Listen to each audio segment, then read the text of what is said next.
Hello, folks. Good to have you. Hope you're doing well today. Me, I'm doing fine. I'm going to just talk for a minute here, and I'll get into a story about one time when I was gold prospecting. A little funny thing that happened to me and my dad. But most of you probably haven't read the one I put on about gold prospecting. I've gold prospected ever since just about I can remember, since I was 18 years old. So anyhow, one day me and my dad was out dredging, and had a good dredge, and really found a lot of gold with it. And it was a beautiful day. I mean, absolutely gorgeous. In the high 70s.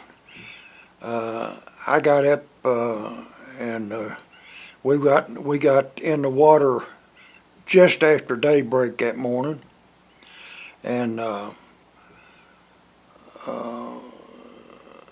it was probably 72 when we got in the water. Of course, the water was warmer than that.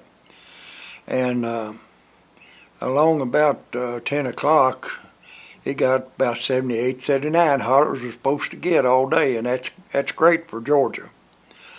And the rattlesnakes and cottonmouths and copperheads were out everywhere. Days like that, they was moving and getting to where they could get in the sun when they needed to, and get in the shade and cool off when they needed to, get in the water when they needed to. So around the water they was plentiful. And I had a 4-inch dredge, and it'd take a pretty big snake to not go up in a 4-inch dredge. And along about 11 or 12 o'clock in the morning, this is when this happened. And my dad is deathly afraid of snakes. He almost killed his best friend one time because his best friend had a lifelike looking rubber snake. It just looked real as it could be. And he throwed it on my daddy, and my daddy hit him in the head with a shovel. Just luckily, the flat, rounded part of the shovel, the back side of the shovel was rounded because it was a spade-type shovel, and it didn't cut him or anything, but it knocked him colder than a wedge. And if it'd been the side that cut, it could have killed him. But anyhow, we was dredging, or I was down in the water dredging. Had been in there for, let's see, I guess about 4 hours, because we had refilled with gas one time, and about every 3 hours, 2.5 to 3 hours, we'd have to fill up with gas, because we only had a gallon tank, and or about a half-gallon tank, I guess it was. And I know we'd filled up at least once, and I was in about 18 or 20 inches of water over my head, and of course I was on my belly, and the sun was shining pretty good. Wasn't no clouds over it or anything, and I seen a shadow, and I kind of looked up like that in the top of my mask, and I saw a rattlesnake with his head stuck down in front of my head a little bit. And what he was doing was trying to figure out where all those turbulence was coming from and moving all that gravel through my suction hose. So I just raised my suction hose up, and he looked down at that suction hose, and then he eased down a little bit closer to it, and when he did, I just put that suction thing up, and it caught his head, and it sucked him right on through that. And I didn't think it would. I thought he would back up when I done that, but he went right down in that hose and down the ripple. So I come up out of the water real quick, and I look back at Dad. Now this didn't happen much more than as soon as I realized what I'd done, I sucked that snake in my eye. I come up out of the water, so maybe 3 to 4 seconds at the most. And it was about 15 foot to the bank. And when that snake come through that ripple, which is about the time, it was almost instantaneously, because when you suck something up in that paint with the water, it goes out that nozzle within a second to 2 seconds after you suck it up, unless it's real heavy gravel. And that snake wasn't a real heavy gravel. He'd go up that thing like a lickety-split. And it was about best I remember, about a 4.5 foot rattler. And because he wore me real good with his tail as he got sucked in there. And by the time I raised up and I turned around to look to see if Dad was all right, he was already on the bank. White as a ghost. I said, Dad, are you all right? He said, I don't want to talk about it right now. He said, that thing scared me to death. And I said, well, it didn't take you very long to get on the bank. He said, I don't even know how I got here. And what it done, it scared him so bad, he went to the bank. The minute that snake went in front of him, he turned and headed to the bank on the opposite side of the dredge of where he got in. And he was up on that bank just lickety-split. I know it couldn't have took him more than 4. Well, I don't know how long it took him because I didn't see it. He was up there when I got up out of the water, and I raised up just as soon as I realized what I'd done. And so it just shows you how fast somebody can move. My dad was, he was about 82 years old when that happened. And he moved fast. But I could have caused him to have the heart attack, but I didn't realize that snake would not back away from that nozzle. And that vacuum, once that vacuum caught him, he was gone. And I never did do that again. But if it had been my 3-inch dredge, most likely it would have caught him at his shoulders, or what I call shoulders on a snake, right behind the head, and it would probably helped him there a little bit, but he'd have backed out of it. But there's a lot of different suction in a 3 and a 4-inch dredge.